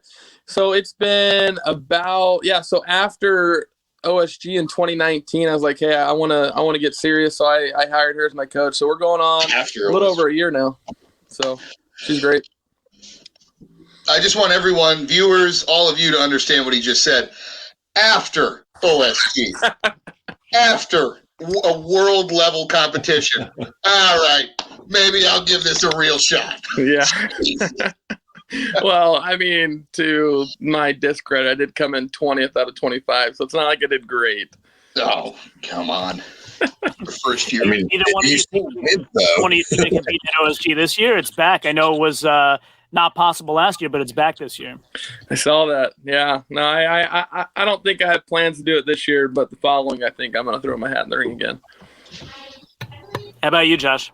Oh, yeah, absolutely. I heard they're doing another qualify. I didn't qualify last year, but this year is I'm feeling real good coming back from this injury. And in July, I'm hoping to try their qualifier. I heard they're going to take a lot less than they usually do. So we'll see how it goes. I'm hoping all the real guys are already in. So maybe I can knock on the door. Hey, if I'm not mistaken, they're doing a car walk too. I don't know if you're tall enough to do that, Josh. Oh, that's great. That's true. Yeah. They'll take the tires off. They'll get a Geo Metro or a Mini Cooper. I was gonna say, I don't think the old phone book trick, works with the car walk or boots or anything. Hey, listen, stop beating up on the shorter guys. I'm going to defend him. Josh is going to go in there and just press it and walk with it. And he probably will. He's got that. I don't know what it is about Josh, but his strength is unreal. I mean, he, you ever see it, if you ever watch Lord of the Rings, right? Gimli, the that is Josh right there. I do see the similarities. Yeah, it's a little. I wonder why. I'm not calling him a dwarf, but I call myself a dwarf. Yeah, you're a damn strong dwarf, man. Yeah. Everyone else has their head through the roof, and he's looking through the windshield. Is that what you're saying? I hope I'm not in that weird spot if I make it where, like, the ceiling of the car is right there. There might be a vision problem. You might be able to see where you're going. Yeah. But yeah, in summary, everybody looking for a great competition to enter. Christina Bagma's Savage Strength and Iron Warrior for sure is the one, as Josh said, it's the one to do. So check it out. We'll put the links in the description. DM me if you need the information. Like I said, I'm helping Christina promote it because I believe in it that much. So for sure, reach out. Yeah. And definitely make sure that you go and follow James Stanko, Josh Hillen, and Albert Brand. Albert, what's your Instagram? Albert is Brand Strength. Yeah, brand _strength. There you go. So make sure you follow to all them. Follow me at Hunger Smash Fitness on Instagram and on YouTube. And then my blocks. Make sure you go to YouTube and Instagram and follow him as well. Looks like we have one more comment here. And for any of you that missed the most important thing that Isaac said, go watch my video where I interview Albert. On video. It was a good interview. Yeah, it was fun doing it. And Ram says I have a photo of Josh and Albert. So is that the podium picture? Yeah. We'll I have had to. to I had to actually stop them to take it because it's so funny. I actually used that photo. I just started an apparel company. Let me plug that real quick. Called Little Big Guy, wearing the shirt here. That's the reason right there. I'm little, but I got the big guy inside. I'm trying to let out, and so our whole deal is to really push lightweight, all the weight class categories. Let the world know that size doesn't equal strength, and that there are really strong people out there you're not seeing on TV. But I used that photo of me, Bryce, and Albert on the homepage of the website. I'd share it on here. I could get it pulled up. I don't know how to do it. Is it on your Instagram or anything, or Instagram? Yeah. Let me see if I can find it here. Yeah, and by the way, we're probably going to be wrapping up soon, but for the rest of you, feel free to plug, Josh is like me, the shorter, more business proactive guys, I guess, but for Albert and James, feel free to plug whatever you like. Yeah, guys, we got March 14th coming up. We got the Pandemic Performance Show of Strength. I brought it up earlier. It's the first show in Illinois of the year, and Illinois is finally opening up again to where we can make some things happen. So we've got close to 40 athletes already ready to come out and compete. It's going to be a cool show up here in Vernon Hills, Illinois on the 14th. If you want to check that out, we got a Facebook page for it. I'll plug it again in the notes here so you guys can check it out. But it's cool that Illinois and Indiana are picking up the pace again and getting some contests going. That's right. We're getting back to having some really good reasons to train for. Mm-hmm.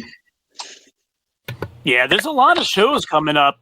When I spoke to Donna Moore, she was talking about the UK not being that way and kind of made her sad a little bit. You know what I mean? Like there isn't a lot to look forward to competition-wise. In the US, fortunately, they've really opened up and gotten going quite a bit. So happy to see that and hope that translates over to the other countries as well.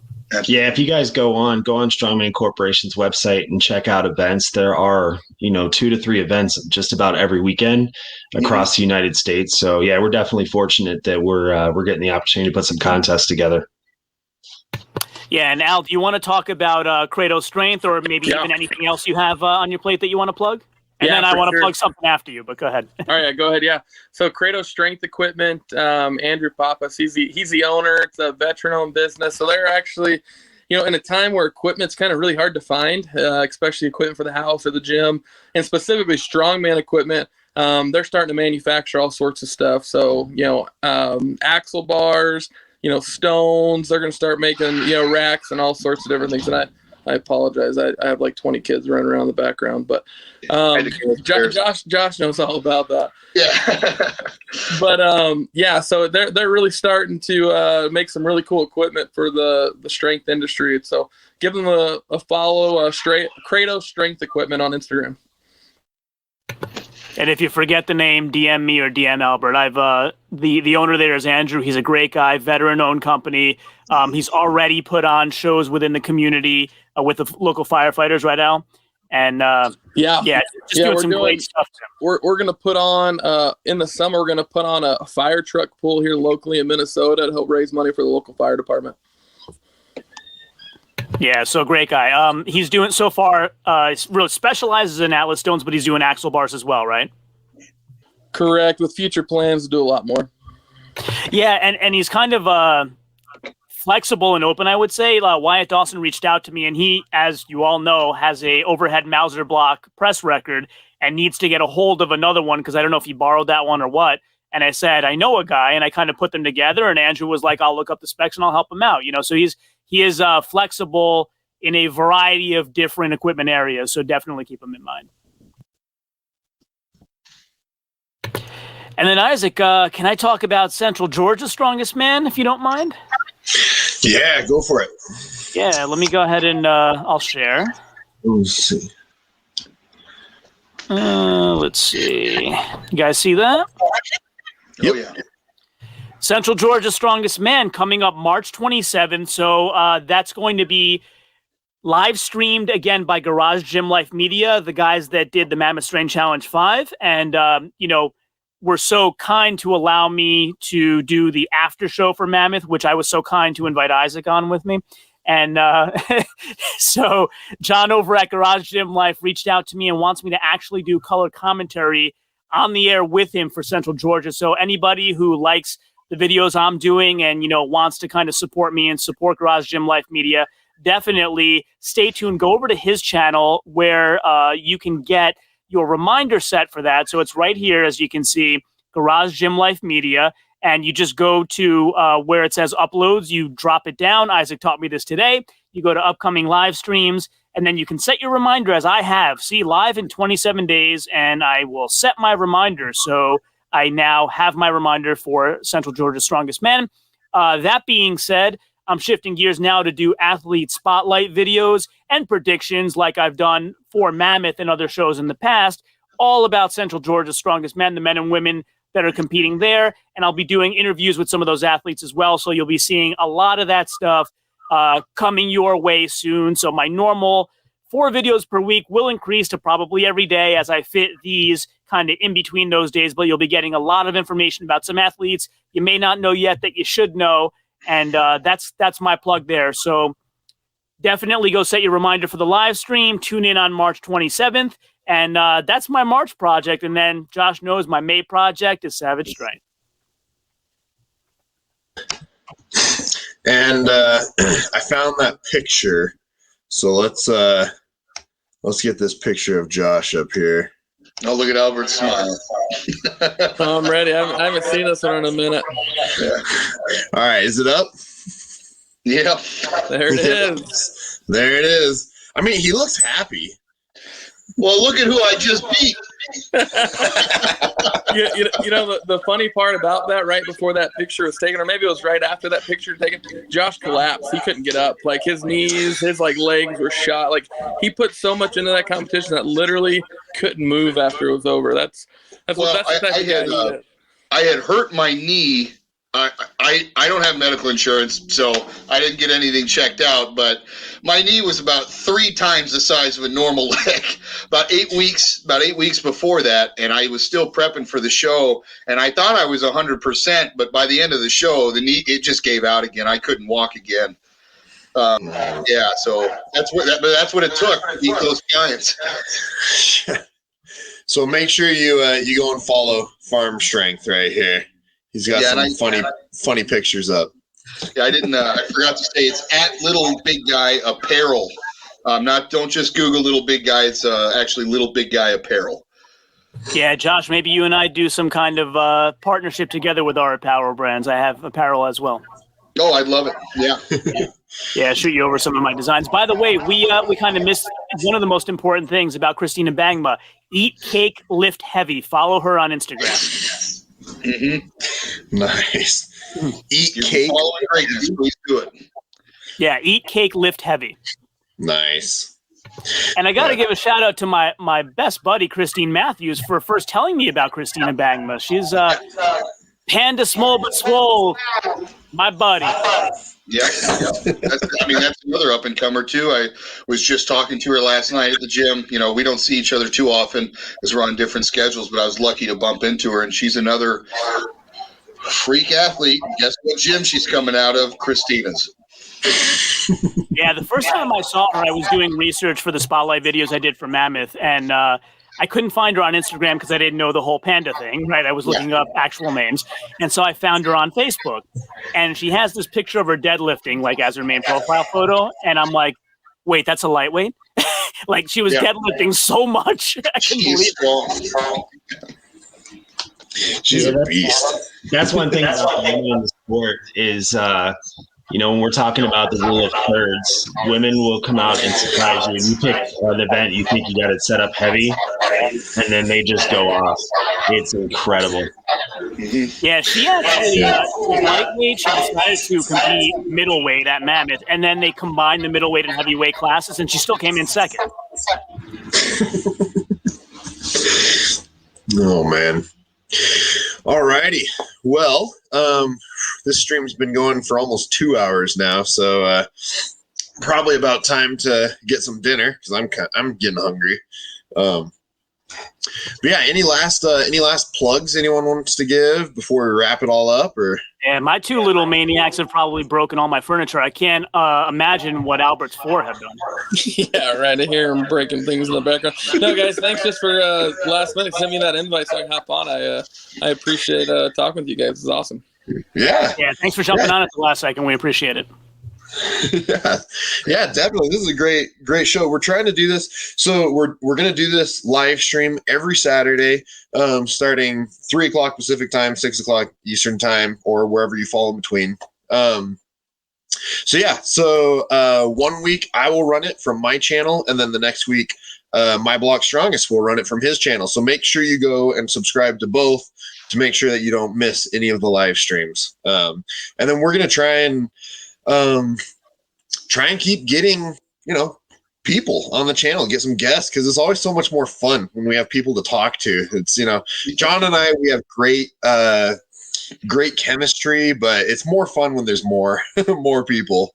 Yeah, this is a good time for sure. Yeah, this was a great time. And by the way, for anybody that is that came in late, at the very beginning of the telecast, there was a little bit of echoing. That goes away in about 30 seconds, so please skip over it. Don't think that the whole live stream is that way. Yeah, we're still novices at this, so we still have to get it all figured out. Yeah. But all right. Well, once again, this is Isaac with Hunger Smash Fitness, joined by Albert, Josh, James, and My Blocks. And as I always wrap it up, remember to always improve that 1%. Ciao, homie. So if you like this video and haven't done so yet, please consider subscribing using that button right there. And also stay tuned for some other videos that you might love blooping up right there. This one is the one that YouTube thinks that you will like the best, and this one is the one that I think you will like the best. As always, share this with everyone, and until next time, ciao, homie.